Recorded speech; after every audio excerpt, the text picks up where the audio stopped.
จ้าให้ตอนนี้กับวงที่เท่าไหร่ผมพูดว่าอัดคลิปหลายแล้วกับยังบริตัดบริอย่างกระดองคลิปไปกำลังสิไปถ่ายรูปจากสิพาไปแลนด์มาร์คใหม่ๆอยู่ที่เมืองลาวบริใหม่ปะก็บ่ได้มา ตัวบึงพัดหลวงนะมันกระโดดแล้วแต่ว่าเขาก็ยังไม่ได้ไปเพราะว่าเขายังไม่ได้ไปเพราะว่านี่กะหากกลับมาแต่คงเฮียนเนาะกะสิไปเมื่อนี้ซึ่งตอนนี้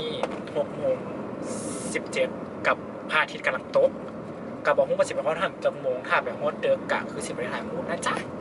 แล้วเขาว่าไปแล้วก็สิพาไปซอกคาเฟ่ใหม่ๆนะฮะซึ่งเมื่อนี้โอ๊ยอยากรับประสบการณ์เข้าบ้านกันนะแต่ติดตัดอยู่รายการเอาเด้อรายการนี่เที่ยวก็จะนีไปหาสามีกับแรดนะคะซึ่งตอนนี้คลิปแรกกันยังบ่ออกดองไว้ตั้งแต่บุญปีใหม่กับบ่เป็นอย่างน้อยแล้วค่อยว่ากันก็คือมันตอนนี้อาจจะบ่เห็นย้อนหลังไปเบิ่งย้อนหลังได้หลังได้นะฮะตอนนี้คนก็สงสัยว่าอีดับไปใส่อีดับเนี่ยกระบอกสิว่ากุเลสิทธิ์เลยบ้างคือว่าให้มันคือนางเฮ็ดเบียกเพราะว่าท้ายปีหัวปีกะสิไปเที่ยวกับเพื่อนบ้านตอนนี้ก็จะเห็นหน้าอีตูไปเรื่อยๆเนาะเห็นหน้าอีนี่แหละอยู่ลำพูนตลอดเนาะเมื่อวานนี้ออกบ้านบอกออกบ้านมื้อนี้เด้ออกมาอีกเมื่อวานนี่เมื่อก่อนออกบ้านปุ๊บพักมื้อนึงมื้อนี้ออกมาเลิศที่สุดออกอีกแล้วพอแม่มันก็สิแบบออกอยู่แล้วแล้วฉันบอกว่าเอาเครื่องไปนอนเลยคุณเลยเดินรู้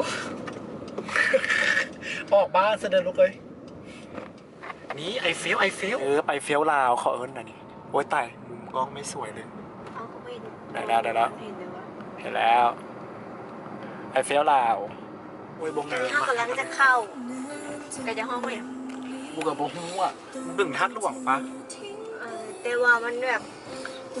คล้ายๆคือว่าเมืองอีกเมืองนึงฮันแหละนี่มาถึงแล้วนะฮะต้องไปย่างหรอโอ้โหตอนนี้มาฮอตแล้ว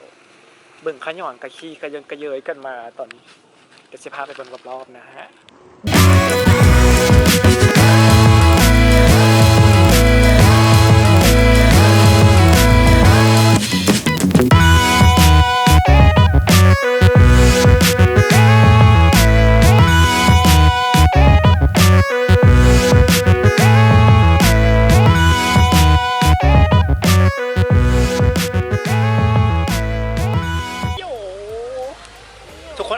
เพราะว่าเมื่อกี้อยู่บึงทันหลวงอยู่ดีกับฮอตนี่มาอยู่น้ำพุนั่นนะจ๊ะ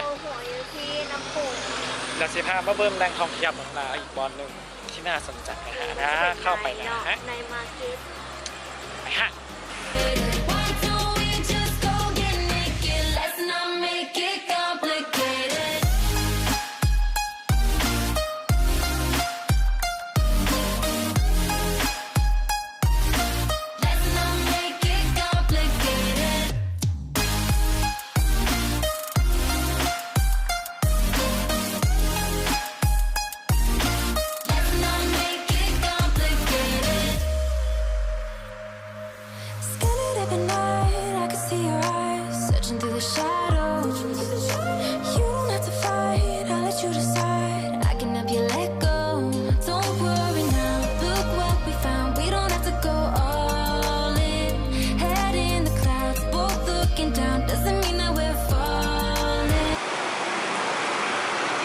Now we are here, chicken money meal.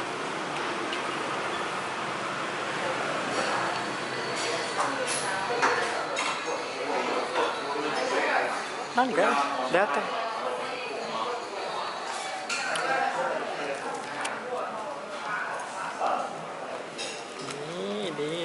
ี่กูกับเปิดแบบบิงซู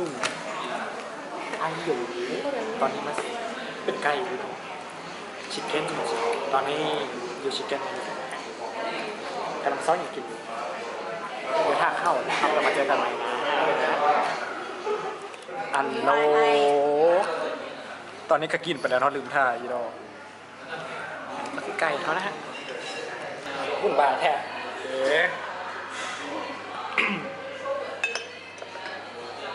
ก็คือคลิปตอนนี้มาแล้วคลิปบุญปีใหม่กระหากระโลงเนาะส่วนคลิปนี้พอดีเลยบอกว่าปีหน้าโมเมนต์ไหม อ่านคุณนะ ตั้งใจเห็นคนอื่นกับมีได้ ถ่ายอย่างยูนเลยถ่ายเอฟเฟกต์ก่อนไหม ใช่พี่ด ถ่ายอีด ำชมมาสิแล้ว ำเขาแบบ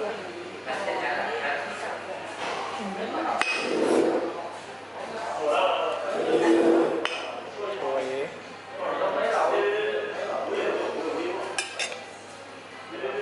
ว้าว